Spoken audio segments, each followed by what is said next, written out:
Ya, ahora sí. Ya. Buenos días, profesor. Este video es respecto al cuestionario de investigación de variaciones de proceso de voltaje y temperatura en lógica CMOS. Siguiente, por favor.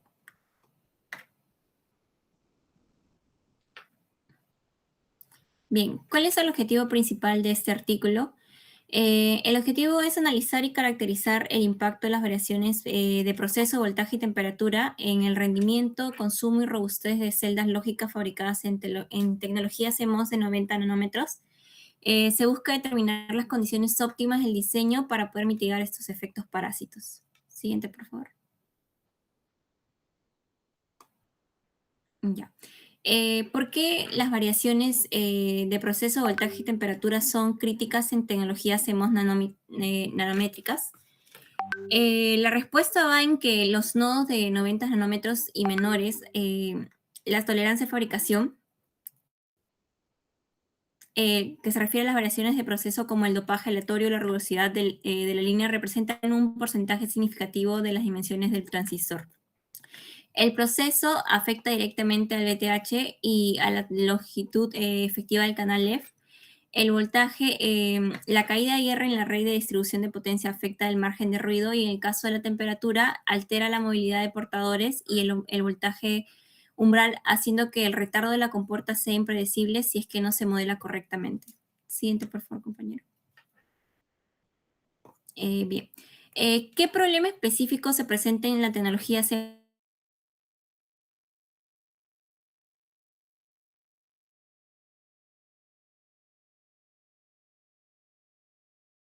drástica de la relación Long-Lof y la sensibilidad al ruido? Al operar a bajo voltaje, la tensión del overdrive es pequeña y esto provoca que pequeñas variaciones en el VTH causen variaciones exponenciales en la corriente de drenaje. Por lo tanto, también el retardo de la propagación, pudiendo de esa manera ocasionar fallos funcionales. Es decir, la compuerta no conmuta a tiempo. La siguiente pregunta es, ¿por qué el voltaje umbral es un parámetro clave en este estudio? Bueno, el voltaje umbral es el parámetro que define la transición entre la región de corte y la conducción, o también el subumbral. Entonces, en 90 nanómetros, este voltaje umbral no es constante, varía dinámicamente debido a efectos de canal corto. Entonces, controlar este voltaje es vital porque determina tanto la velocidad del circuito como la potencia estática disipada por fugas. Gracias. Bueno, ahora vamos a hablar sobre los efectos del canal corto. Bueno, fenómenos ineludibles cuando la longitud del canal se aproxima a las dimensiones de las zonas de vaciamiento de los terminales. En esta escala de integración, las aproximaciones clásicas del modelo cuadrático pierden validez, manifestándose anomalías significativas como la saturación de la velocidad de los portadores y la reducción de la barrera inducida por el drenador, menoscabando la operatividad ideal del dispositivo. Siguiente, por favor. Bueno, prosiguiendo con el acortamiento del canal, presenciamos una merma sustancial del voltaje de umbral, una anomalía tipificada como voltaje de threshold roll-off. La convergencia de las regiones de agotamiento facilita la inversión del canal, demandando un potencial de compuerta notoriamente inferior, lo que ciertamente acelera la conmutación del transistor, pero compromete su eficiencia térmica y eléctrica al exacerbar las fugas indeseadas. Siguiente.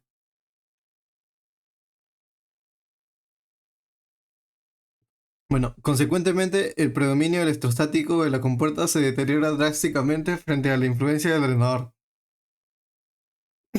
Este fenómeno evidencia una penetración del campo eléctrico horizontal que mitiga la barrera de potencial en las adyacencias de la fuente, despojando a la compuerta de su hegemonía absoluta sobre la modulación de carga en el canal, perturbación que definimos técnicamente como efecto DI-BL. Siguiente, por favor. Finalmente, esta degradación de los parámetros de control culmina en un incremento exponencial de la corriente de fuga subumbral. Al decrecer el voltaje de umbral de manera lineal, la ecuación que rige la conducción en estado de corte proyecta una fuga masiva de portadores. condición que exacerba bajo altas tensiones de drenador, imponiendo restricciones críticas en el diseño de circuitos integrados contemporáneos. Siguiente. Siguiente, por favor.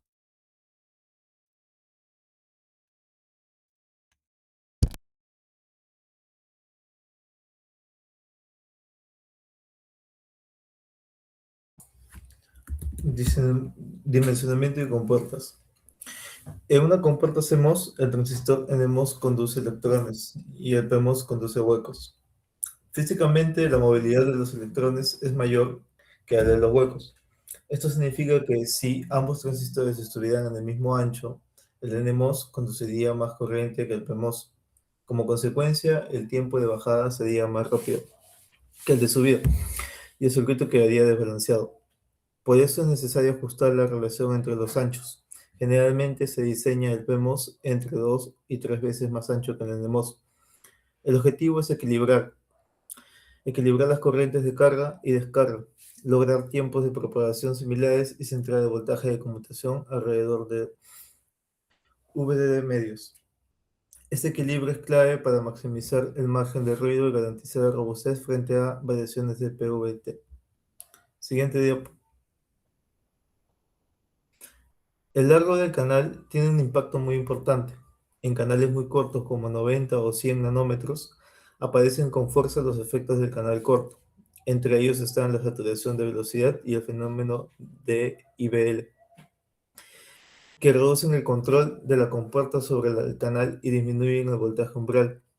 Esto altera las ecuaciones clásicas de corriente, que dejan de comportarse de manera cuadrática ideal.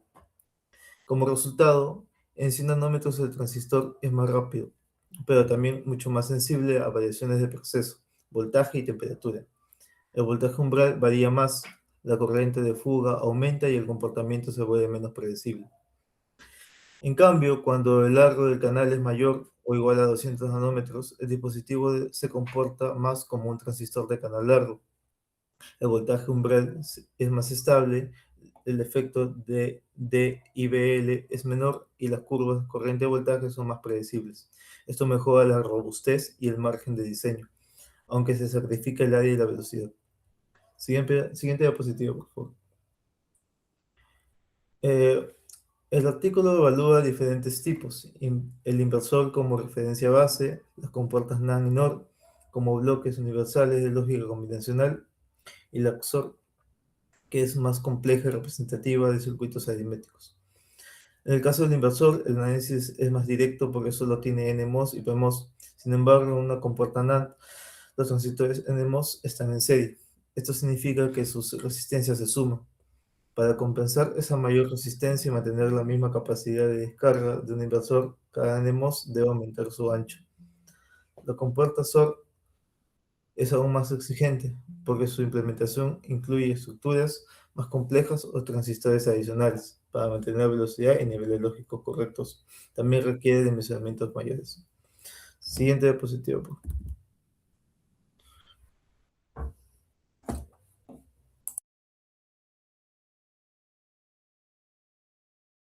Bueno, ahora hablando un poco de lo que son las aplicaciones, tenemos algunas que son las más comunes.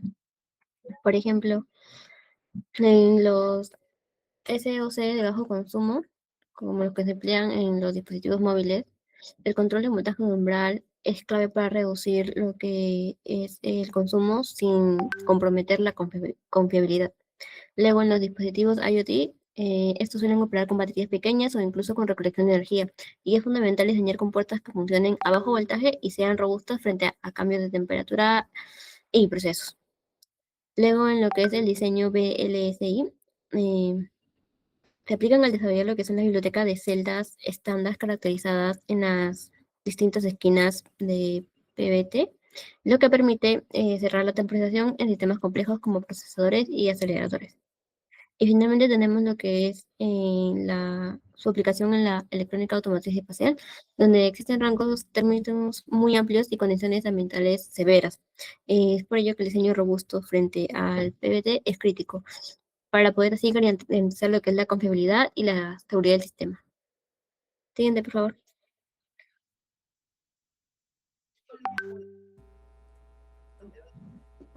va mi parte. Muy bien. ¿Qué es un oscilador en anillo? Este es un circuito autónomo que genera una onda cuadrada. Tiene una estructura de cadena cerrada de inversores lógicas, que son compuertas, ¿no? Y tiene una condición fundamental, ¿no? Que debe tener un número impar de etapas. También un principio del oscilador en anillo es que carece de un estado físico estable.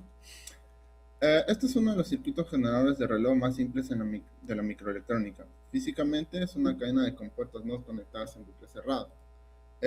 Aquí una regla fundamental es que como ya mencioné, es que debe tener un número par de inversores. Si ponemos un 1 lógico al inicio, al pasar por 3 inversores se convierte en un 0 y ese 0 regresa a la entrada. Como el circuito se contradice a sí mismo constantemente, nunca alcanza un estado estable y comienza a oscilar de forma perpetua, generando nuestra señal de reloj.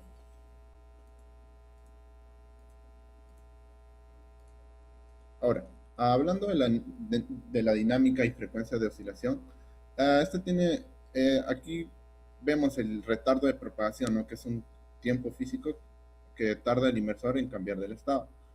Además, tenemos esta ecuación de frecuencia, donde n representa el número de etapas, que debe ser impar, y el TD es el tiempo de retardo por cada etapa. Aquí las velocidades a las que oscilan los anillos no es infinita, está limitada por la física de los transistores CMOS. Cada compuerta tiene un retardo de propagación, entonces esto tarda unos picos segundos en cargar y descargar sus capacitancias internas. La frecuencia final está dada por esta ecuación matemática. Si queremos un reloj más rápido, ponemos menos inversores o usamos tecnología de transistores más pequeños.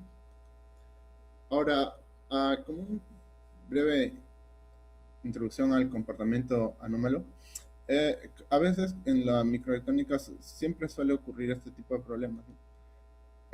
Específicamente lo que son las variaciones PVT, que son el proceso, voltaje y temperatura. Cuando fabricamos un circuito y lo medimos en un osciloscopio real, podemos observar lo que llamamos estos comportamientos anómalos, ¿no? La frecuencia de nuestro oscilador no es una línea recta, sino que fluctúa, se desvía o tiembla. Este comportamiento caótico se debe a la sensibilidad extrema de este circuito y a su entorno, principalmente a variaciones de manufactura, caídas de voltaje en la placa y cambios térmicos. Como mencioné, la sensibilidad PVT significa P de procesos, que son imperfecciones microscópicas al fabricar los transistores, o dopaje desigual. Voltaje, el ruido en la fuente de alimentación. Esto altera los tiempos de retardo de forma no lineal. Y la temperatura. El calor reduce la movilidad de los electrones, ralentizando el oscilador. Luego también hay otro tipo de anomalía llamado el fenómeno de jitter y el ruido de fase. El ruido de jitter es una variación aleatoria de los flancos de subida y bajada del reloj respecto a su posición ideal. El ruido de fase es un ensanchamiento del espectro de la señal. Estos fenómenos causan fallos de sincronización en los sistemas digitales de alta velocidad. Si superponemos muchos ciclos de reloj, veremos que los flancos de subida no ocurren exactamente en el mismo picosegundo. Se ven borrosos o tiemblan. En el dominio de la frecuencia esto se llama ruido de fase. Este caos microscópico es el peor enemigo de un diseñador de chips, porque si el reloj tiembla demasiado, los flip-flops leerán datos incorrectos y el microprocesador colapsará.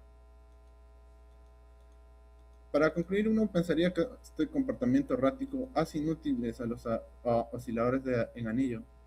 Es cierto que para relojes de alta precisión preferimos usar cristales de cuarzo o PLLs, pero la ingeniería moderna ha convertido esta anomalía en una ventaja.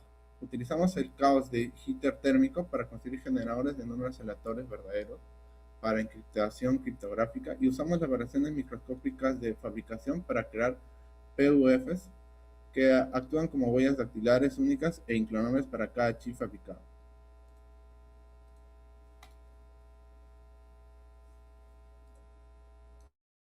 Bueno, ahora tenemos las conclusiones del trabajo. Primero tenemos que en la tecnología de MOS de 90 nanómetros, las variaciones de proceso provocan dispersión en el voltaje de umbral. lo que se traduce en variaciones significativas de retardo de programación en celdas idénticas. Luego tenemos que las variaciones de temperatura reducen lo que es la movilidad de portadores y la modificación de voltaje Thevenin, incrementando lo que es el retardo de conmutación y reduciendo el margen de ruido en compuerta lógica. Luego tenemos lo que es las caídas en la red de alimentación generan variaciones locales en el voltaje, lo cual desplaza lo que es el punto de conmutación de las compuertas, afectando así la confiabilidad temporal del circuito.